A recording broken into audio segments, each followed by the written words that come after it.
नाम पर 6 से 14 वर्ष के स्कूलों में मॉडल संस्कृति स्कूल बनाकर उन स्कूलों के अंदर फीस लागू कर दी और उसी के बदले प्राइवेट स्कूलों में पढ़ने वाले 1,80,000 से कम वालों को मुफ्त शिक्षा कर दी।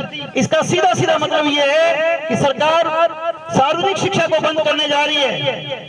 मैं अर्जुन चौटाला जी को यह बताना चाहता हूं कि आज ये जो अध्यापक साथी आए हुए हैं, इनकी संख्या कम ना माने, एक एक विद्यालय के साथी वो हैं जो कल आपने देखा होगा कि करनाल के अंदर मंजूरी गांव के अंदर 20 किलोमीटर पैदल चलकर बच्चे अपनी मां को रखने के लिए 20 किलोमीटर पैदल चल के गए। इसका सीधा सीधा ये संदेश जा रहा है। मैं मीडिया कर्मियों और सीआईडी के साथियों से बताना चाहूंगा कि आंदोलन अब जन आंदोलन बन चुका है, क्योंकि सरकार एक सोची समझी साजिश के तहत इन स्कूलों को बंद कर प्राइवेट स्कूलों को बढ़ावा। हमारा आरपीएसएस के बैनर तले पिछले 11 दिन से लगातार धरना प्रदर्शन चल रहा है। मीडिया के साथी उसको कवर कर भी रहे हैं। आज से हमने उसमें एक नया जो आयाम जोड़ा, वो ये कि हम सत्ता पक्ष विपक्ष जो भी विधायक है, सत्ता पक्ष के मंत्री हैं, जो जहां मौजूद होगा उसे ज्ञापन देंगे और ज्ञापन वो मुख्यमंत्री को ही प्रेषित होगा। हम उन विधायकों के माध्यम से मुख्यमंत्री हरियाणा सरकार को अपनी मांगें उन तक पहुंचाने के लिए आज से ज्ञापन के माध्यम से उनको प्रेषित कर रहे हैं। आज इस कड़ी में सर्वप्रथम ऐलनाबाद के विधायक माननीय अभय जी चौटाला, जो स्वयं यहाँ मौजूद नहीं थे, विदेश में हैं, उन्होंने अपनी ओर से अपने सुपुत्र श्री करण जी को यहाँ भेजा। वो धरना स्थल पर हमारे बीच में आए, उन्होंने हमारी बात भी सुनी, लंबा समय हमें दिया, हमारी मांग पत्र को हमारे को पढ़ा और हमें आश्वासन दिया कि ये मांग पत्र आपका हमारी बढ़िया टिप्पणी के साथ सरकार के समक्ष हम रखेंगे।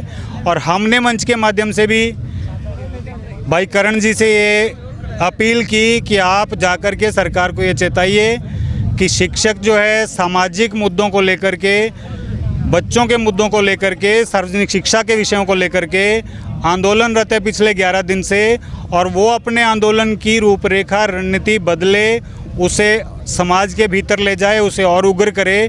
उससे बेहतर ये है कि आप अपनी सरकार की किरकिरी अधिक ना करवाते हुए जो संविधान प्रदत्त अधिकार हैं, जो आरटीई के माध्यम से आपने दिए हैं, उस अनुसार आप व्यवस्था सरकारी विद्यालयों में कीजिए और जो आपने गलत नियम कानून लागू किए हैं उन्हें वापस लेने का काम कीजिए। मैं सत्यनारायण बागड़ी, खंड प्रधान, राजकीय प्राथमिक शिक्षक संघ से बिलोंग करता हूं, और जो हमारा जो धरना चल रहा है वो आज 12वें दिन हमारे खंड ऐलनाबाद की तरफ से प्रतिनिधित्व किया गया। और उस कड़ी में मैं बता देना चाहूँगा कि हमारे हाईकमान के आदेशानुसार हमने अपने विधायक को ज्ञापन देना था। हमारी जो मांगे थी उससे संबंधित हमने विधायक को सूचित किया और विधायक के प्रतिनिधि के रूप में उनके बेटे हमारे धरनागत स्थल पर आकर हमारे से रूबरू हुए और हमारे को ये विश्वास देकर गए हैं कि जो मांगे हैं, मैं आपके माध्यम से इस हरियाणा सरकार को और मुख्यमंत्री जी को बता देना चाहूँगा कि जो हम जिस धरना स्थल पर मौजूद बैठे हैं और जो हमारी मांगे हैं वो हमारी निजी मांगे नहीं है। हम सरकार से कोई टीएडीए नहीं मांग रहे हैं, हमारा कोरोना का एरियर नहीं मांग रहे हैं। हम सरकार से उन बच्चों को जो आप शिक्षा से वंचित करना चाहते हो, उन बच्चों की शिक्षा को बहाल करना चाहते हैं, हम उस स्कूलों को बचाना चाहते हैं और उन गरीब बच्चों की शिक्षा की तरफ आपको ध्यान दिलाना चाहते हैं कि उनकी शिक्षा को आप बचाइए ताकि वो पढ़ सके, ये देश सबल हो सके। ये शिक्षा का जो आपने ख़त्म करने का जो काम कर रहे हैं, उस हेतु हम यहाँ 12 दिन से लगातार तपती धूप में संघर्षरत हैं। और सरकार को मैं बता देना चाहूँगा कि अगर सरकार नहीं मानी तो ये संघर्ष है वो आम जनता तक, हमारे एसएमसी के माध्यम से, पीटीएम के माध्यम से आम जनता तक हम जुड़े हुए जाएगा और पूरे हरियाणा में एक संघर्ष का ऐसा बिगुल बुझेगा जो सरकार की जड़ों को हिला देगा।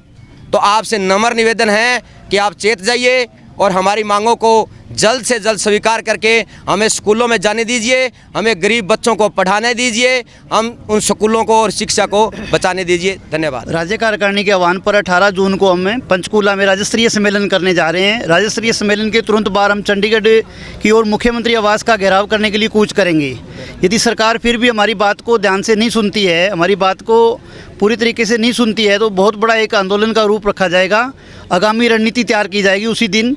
और सरकार को ये बताना चाहते हैं, यदि तुमने सार्वजनिक शिक्षा को नहीं बचाया तो टीचर कुछ भी करने के लिए तैयार हैं। एक एक बच्चा आज जाग रहा है। जैसे करनाल के एक गांव मंजूरी गांव में कल देखा होगा कि छोटे छोटे बच्चे कैसे 20 किलोमीटर दूर तक चल कर एक शिक्षक मांगने के लिए गए थे। अब समाज जाग चुका है। हमारा मुख्यमंत्री जी से यही निवेदन है कि हमारी बच्चों की जो मांगे हैं, मुद्दे हैं, उनको माना जाए, उनको ध्यानपूर्वक सुना जाए, ताकि एक एक व्यक्ति को, एक एक बच्चे को शिक्षा मिल सके। जय हिंद।